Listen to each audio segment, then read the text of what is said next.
Bonjour à tous, alors aujourd'hui je vous propose un exercice sur les fonctions affines. Donc cet exercice est tiré du manuel Indice enseignement spécifique. Donc je t'invite donc à faire cet exercice. Donc le but de cet exercice est de déterminer le taux d'accroissement, le sens de variation et ensuite l'expression de ta fonction f, donc de ta fonction affine.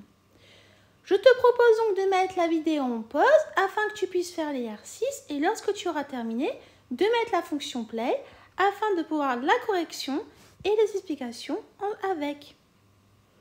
Je suppose que tu as eu le temps de faire l'exercice, donc nous allons corriger cela ensemble. Alors, on sait quoi? On sait d'après l'énoncé que la fonction f, c'est une fonction affine définie sur R. Et on sait que f de 0 est égal à 5 et que f de 3 est égal à moins 5. Donc là, on nous demande de déterminer le sens de variation de notre fonction f. Donc tu sais très bien qu'une fonction affine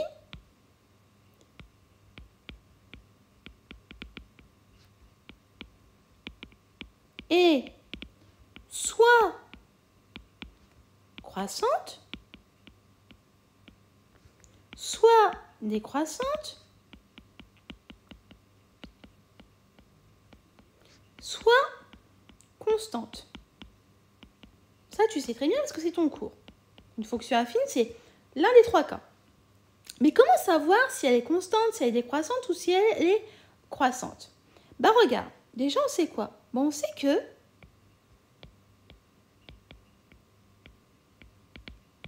f de 0, c'est égal à 5. Et que f de 3 est égal à moins 5. À moins 1, pardon. Donc on voit automatiquement qu'ils n'ont pas les mêmes valeurs.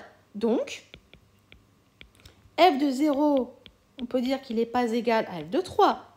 Donc s'ils ne sont pas égales, bah, automatiquement, elles ne sont pas constantes. Donc déjà, on peut dire donc f n'est pas constante. Donc déjà, on peut déjà barrer une hypothèse. D'accord? On sait quoi? On sait que 0, c'est inférieur à 3. Et on sait que f de 0, on sait que c'est 5. D'accord? Donc, et que f de 3 est égal à moins 1. Donc, ça veut dire quoi? Ça veut dire que f de 0 est supérieur à f de 3. Oui ou non? Donc, si là, notre f de 0 est supérieur à f de 3, bah, ça veut dire quoi? Ça veut dire que notre fonction n'est pas croissante. Donc, f n'est pas croissante.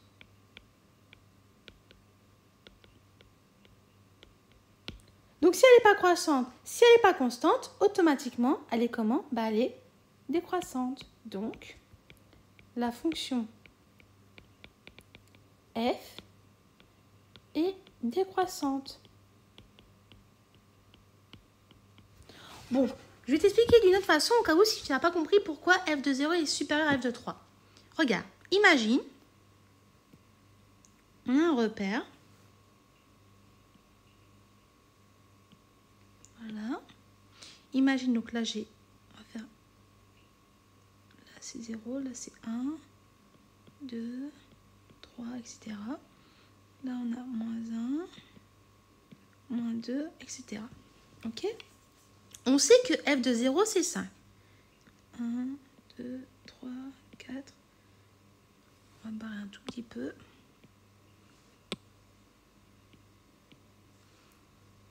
Hop. 1, 2, 3, 4, 5. Donc déjà, on sait qu'on a un premier point, f de 0 égale à 5, ça veut dire qu'il est là. D'accord? On nous dit un deuxième point que f de 3 est égal à moins 1. Donc f de 3 égale à moins 1. Moins 1, il serait là.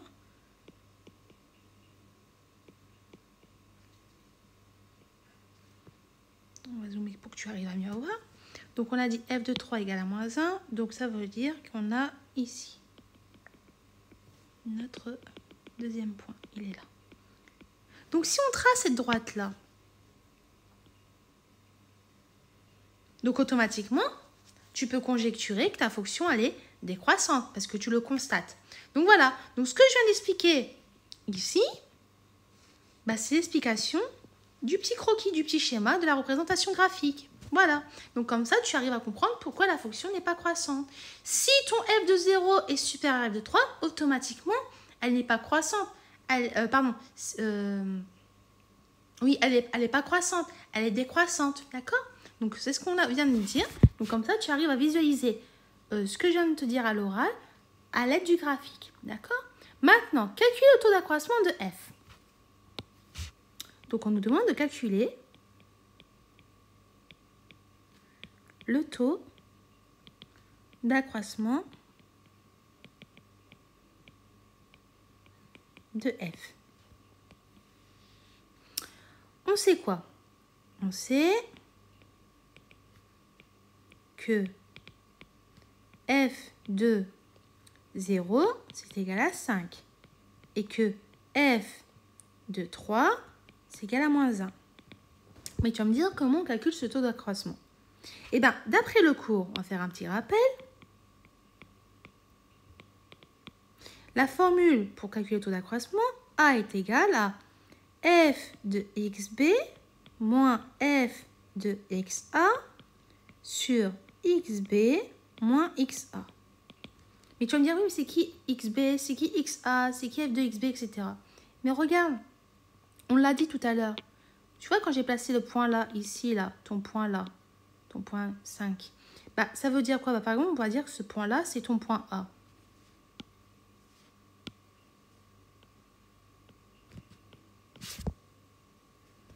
Qui a pour coordonnées 0, 5. Et le point, tout à l'heure que j'ai tracé, le deuxième point, lui, il a pour coordonnées le point B, 3, moins 1. Bah, automatiquement, tu vas pouvoir appliquer la formule. Ce qui va nous donner A est égal à f de xb, donc ça veut dire qu'on a moins 1, moins f de xa, c'est 5. Le tout sur xb, donc c'est 3, moins xa, c'est 0 sur 0. Moins 1, moins 5, ça nous donne moins 6. 3 moins 0, ça nous donne 3. Donc, moins 6 sur 3, ça nous fait moins 2. Donc, voilà. Donc, notre taux d'accroissement est égal à moins 2. Voilà.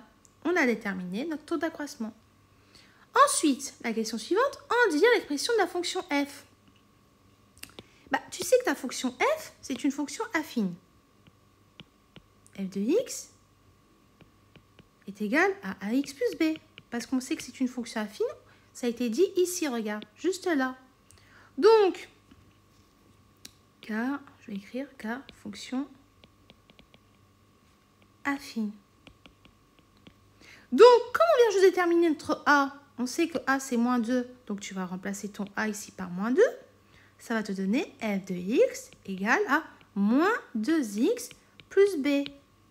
Donc, il nous reste juste à déterminer notre b. Or, on sait d'après le cours, donc je vais te faire un petit rappel.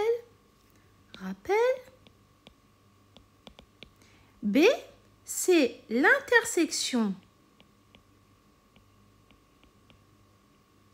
de la droite avec l'axe des ordonnées. Avec l'axe de l'ordonnée. Donc, ici, on remarque quoi? Bah, il est là notre intersection. C'est en 5. Donc, ça veut dire que B est égal à 5. Donc, f de x égale à moins 2x plus 5. Voilà, on a déterminé l'expression de notre fonction f qui est moins 2x plus 5. Donc, moins 2, ça correspond à notre taux d'accroissement et notre 5 correspond à l'intersection avec l'axe des ordonnées. Voilà.